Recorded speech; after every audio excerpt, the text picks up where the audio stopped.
So everybody knows. Oh, there's nobody on there yet. But Okay. What happened? We got one. There we go. Hey, Periscope people. All right. Oh, and then they're gonna play their music loud. It's all whatever. It's kind of good though. Good vibe to it. All right, ready? Fine, ready? Did you record? What up, bitch boys? Angie girl. What do you say? It's your boys. Oh, because it's me and Pat. I think we're a little old, actually, to be carrying this on. We get, you have an imaginary friend named Pat. I get it. And it was, cute for the first year that I knew you, but now it's just, we can just let it go. We get it as a joke. I have been doing this podcast with my friend Pat since October. So you're telling me that I've been doing this alone by myself? This is all in my head? I'm not telling you that. That's for a shrink to be telling you, but I'm telling you it's probably unhealthy and you should get some help. And maybe some real friends. I'm your friend, Drew. You are. Yeah.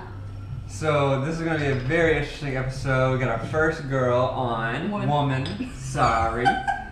Female. She's got lady parts. Last time I checked, this is true. She's a lady. Oh, God. Do you hear something? I thought I heard something. Weird. Okay, so we got our 6 topics in. We're going to talk about how Bryn and I met. It's going to be our first topic. We're going to talk about Her Side of the Bed, a film that she's working on. She wrote and directed. We're talking about women in film. We're going to talk about the real 90210 because Bryn knows all about that. Oh, yeah. And we're going to talk about child acting because she got into that when she was a child. Obviously, the only way you could do that. And then we're going to special number 6. We're going to talk about Utah. We're going to leave that vague until we talk about it later in the final 10 minutes. So the reason why we're bringing up why Pat is a imaginary friend is because when Bryn and I first met, she always assumed that I didn't have any other friends. And that, I still kind of, how long have we known each other? 2.5 years? Yeah. I still kind of assumed that. Yeah. And it became this whole big thing because he's like, yeah, I'm at the beach getting drunk with Pat and drunk driving home with Pat. No, I'm just kidding. You never said that. You might have said that. And I'm like, Drew, you're an alcoholic. You're by yourself at the beach.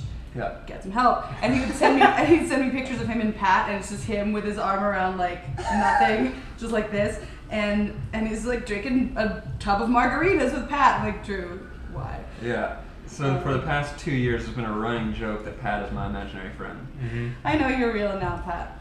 This guy. I just like to pretend. Mm-hmm. Yeah, So because real. you became So real. So real. that we even started working together on Bryn's stuff. We worked on Her Side of the Bed. We'll talk about later. Yep. But yeah, so let's talk about our origin story, how we first met. Okay, so this is almost 3 years ago now, actually, because Lauren's birthday is coming up. So it was the end of March, nearly 3 years ago, and it was my friend Lauren's birthday. And she had a birthday party at her house, but she doesn't have a ton of friends. So it's just kind of more of a kickback, and it was a Lebowski themed party. We were drinking White Russians. You can only drink so many White Russians, you know. I had 3, and Milk. milk. Yeah, I'm just We literally can only drink. It's so much milk. So if it was almond milk, that would have been another story. But I don't know. Does the milk challenge work with almond milk? I don't know what the milk challenge is, and it sounds really gross, and I don't. A human can only drink less than a gallon of milk before they literally puke.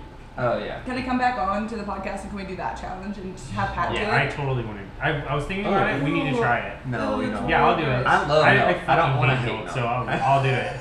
All right, so you're at the story. White Russians. The White Russians. At the end of the night, I'm sober already. There's 3 people left, and I'm ready to go home.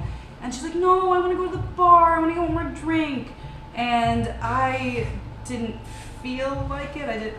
I didn't want to, but I was, I'm a friend. I was like, okay, we'll go get another drink. I'm not trying to start drinking again. I'd already been drunk and then sober. Mm-hmm. So we go to the bar, and I needed something to pass the time. I needed a mission.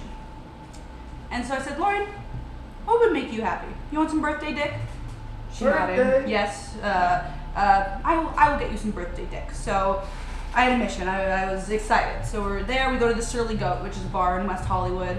And we're walking around, and I'm, scoping out the dudes, and I see 2 guys together. I see Drew and Drew's friend Matt, who is definitely Lauren's type. He's tall, blonde, model, handsome, and the exact opposite of me. The exact. well, not my type, but Lauren's type, you know. And I look to her, she nods. I approach them. Hello, gentlemen. Nice to meet you. I introduce Lauren and Matt, and then you know your boy loves attention, so he was dude, all too over much. it. Is that literally how you? That's you walked up? That's literally how she I said, feels. hello, I bet gentlemen. this dude just himself. He was like, "Oh my god, most interesting person so far tonight." Oh, and I was already drunk, so Of course. I remember you texting me like, "Yeah, this chick just came out to me with the weirdest intro." Mm-hmm. And didn't you did something weird?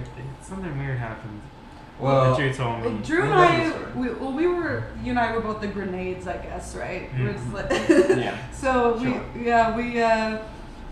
we were entertaining each other, and I asked what you did, and he said, I was an editor, and I was really good. And no, the whole reason why Matt and I are out is because Matt's a male model, like to emphasize what she was saying about how good he looks. And he was on the front page of Yahoo, so we were like celebrating. "Oh, he was on the front page of Yahoo! Yeah. Wow, Well, wow, that's It's still cool. a It's top pretty for cool. male model." That's I'm like- sorry. That's like the number 10 search engine. It's all good.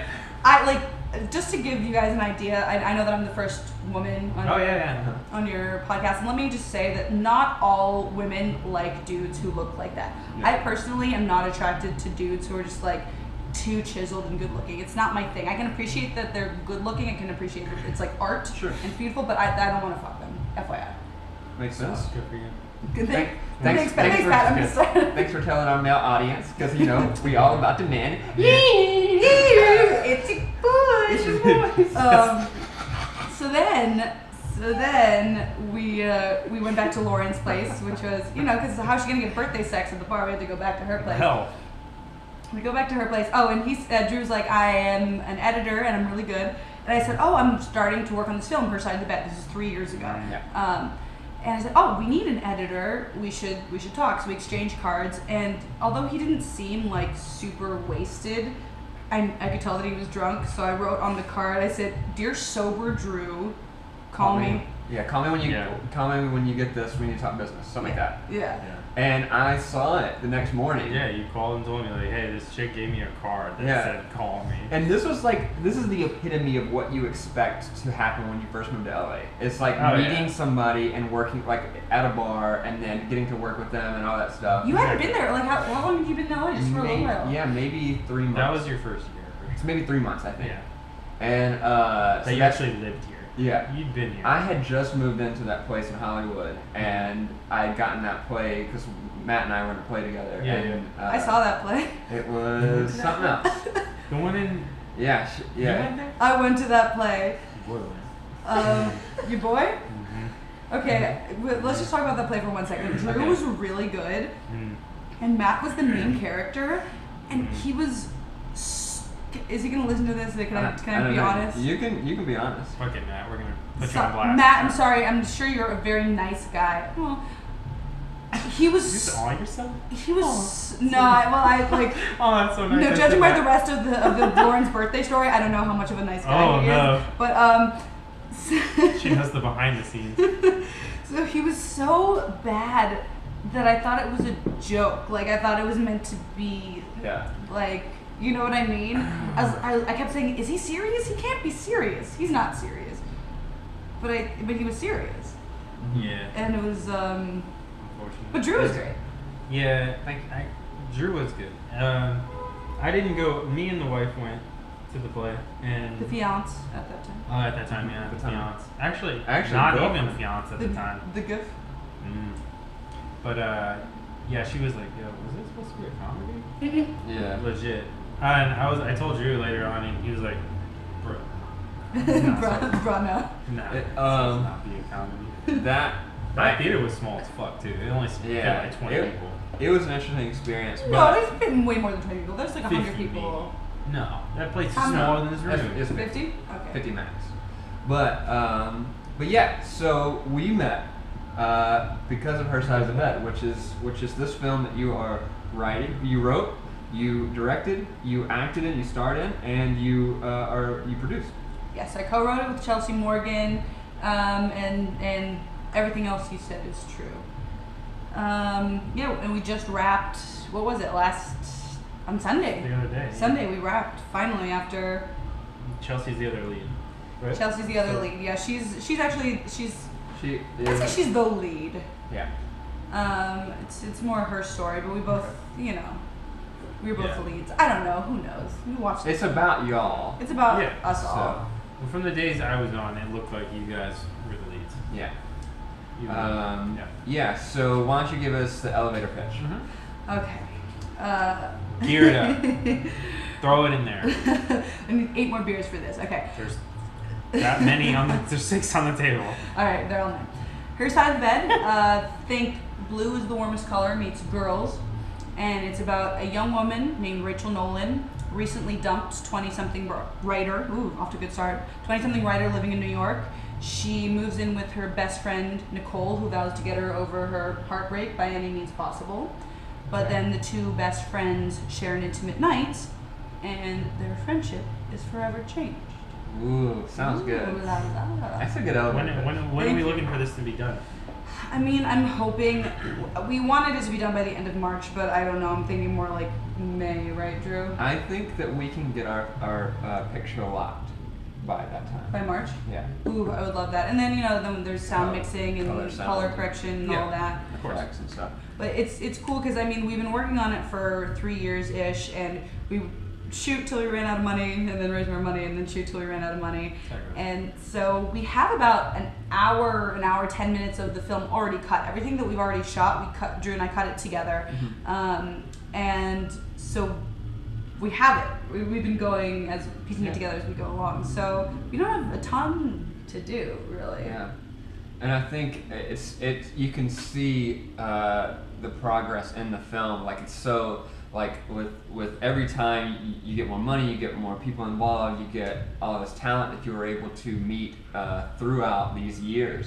And you got a lot of people on, like, you met one of your producers when they became an AD one round, and like all this stuff, and you saw that they were better off helping you build the film. Yeah, definitely. And I think that's cool. I mean, I think that this process, for me, it's been a really good process because this film's taught me a lot, and Cool. as far as filmmaking and stuff like that, and editing with you, and like, I know every director is different, and I like the way that we work together because we have, I guess we've worked together for so long now that we've kind of connected in a way that we can get things done, and Yeah, well, we get how the other one works, and we know how Thanks. to communicate. But maybe if I would send a certain email to someone else, I'd be like, "What the fuck are you talking about?" But you're like, "Oh yeah, no problem, I got it." Yeah. And I absolutely agree with you that as this project has moved on and evolved, that we've become, we found our superpowers. I think we saw what works, we saw what didn't work, and we, got new crew, got rid of crew that wasn't really, gelling with us anymore. We became better filmmakers. I know I definitely became a better actor. I became a better director, better producer as well. There's a period of time, maybe a year and a half, 2 years, where we weren't filming anything because we just couldn't get any money, and it was driving me fucking nuts because this has been at the forefront of my mind since its inception. I'm like, this is what I need to do. I can't do anything else in life until I finish this. So for that time, for those 2 years, I was just going crazy because I just felt really locked in and almost a slave to this. You know what I mean? But that time made me, and I'm sure Chelsea and everyone who was really directly involved in it, very much appreciate the film and appreciate the process and become better in our skills and hone our skills, and I think that we're stronger for that, and so I'm grateful for that now. Although during that process I was like, this is terrible. I hate this so much. It's like, why can't I just film? Why can't I just why? get it done? Yeah, but I think we're better off in the end for sure. I definitely think you're better off in the end because you waited until things were right. Yes. Oh, I'm hit like one beer. I guess it's because it's 11 o'clock in the morning, right? Yeah. I was like, let's do this it's probably 12 now. Like, let's do it at 11 because Drew and I are editing after this. Yeah, Drink 3 beers at actually 11. we're working on her side of the bed right after this podcast, and Yeah. we're going to be tipsy. So if you see a part of the film that looks a little strange, it's because we were drunk. Just one little part, Drew. I mean, The whole thing. No, it was fun though. Yeah, and Pat got to work on it too. I came and helped out a little bit. that's when I realized that you were real. Yeah, no, that was actually, besides this apartment, this is our first non in my apartment Yeah. podcast that we've done. Which is kind of weird because my shit looks like a fucking war zone right now. They're redoing our whole complex, so it's like What are they doing? nothing, everything. They're like renovating the like whole place. even the inside. But it looks super cute anyway. No, it's cool, but they're redoing every single thing besides the bedrooms. Yeah. Like everything. New lights, new floors, new fucking sink. It's annoying, but then again, afterwards, you're gonna be like, bye. Oh, I'm gonna be psyched. You're gonna be But he loved doing dishes, Not but he bad. hates doing the dishes in his sink. Yeah, I had this like half sink. But anyways, so yeah, that's why we're at Drew's place right now. But this is the first place we met. I met you for like 2 seconds. And We Brenda were didn't know this. here. We were here at Drew's housewarming. Yeah. And I don't know that I met Pat here. I literally was walking out and you walked in. I was like, oh hey, I'm I- real. Bye. Because you That was it. I said you met Pat, and you were like, I don't believe you. I don't believe you. What? So it was kind of funny. So this little friend thing, we've been in contact about her side of the bed, and I was like, yeah, I'll come help out if I have some days that I can. And you were like, all right, cool. So let's prove that you're real. So let's prove you're a real human. And this isn't a robot emailing me. So No, it's just me with another ID. that would I be made up a whole that would be for real. I made up a Facebook, a wife. Yeah. Like I have a whole life. yeah. He takes like a broom with a bucket like as its It's like head. a full project. Right? He has like a whole like case locked away with just his alternate ID. He learns how to throw his voice. Like, it's me, Pat. So yeah. So Oh, I yeah. came and we worked a little bit on there, and then it was cool. You had a cool crew at that time. So Thanks, man. it was And then after fun. that, the cruise sucked. No. No, from my whole time, I think there was only like one person that got dipped out. After Really? that. Yeah, I think that first shoot, somebody got left in the dust. Oh, I don't even know who he's I talking can't about. remember, but I think all it the was like behind the scenes discrepancy. drama. Something happened, and then they weren't asked back or something. Oh, damn. But besides that, everyone was really cool. You had some cool locations. Thank you. It's supposed to be Brooklyn, right? It's supposed to be Brooklyn, New York and Brooklyn, but New mostly York, Brooklyn, okay, yeah. cool. So we had to fake LA for New York. Which is normal. Yes. And actually 3 years ago when we first shot, we went to New York and shot. We're like, yeah, let's do this.